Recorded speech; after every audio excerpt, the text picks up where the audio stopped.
Assalamu Walaikum. Hello friends, how are you? Welcome back to my another video. In this video, I am going to show you how to fit page in Adobe InDesign. Let's get started. At first, you have to open your InDesign software. Now you want to fit the page on the text. At first, you have to open a document. Now we can see we already open the document. Now we go to the window menu and select the type and table tool and enable the character. Now I am select the page. Then we can see here the paragraph option and the alignment option. Now I am select the align to selection option. Then select the middle and the vertical axis. Now we can see we fit the page very easily.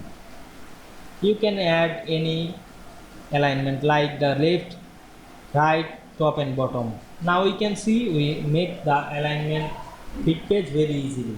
I hope you enjoyed my video. Please like, comment, share and subscribe my channel. Thanks for watching.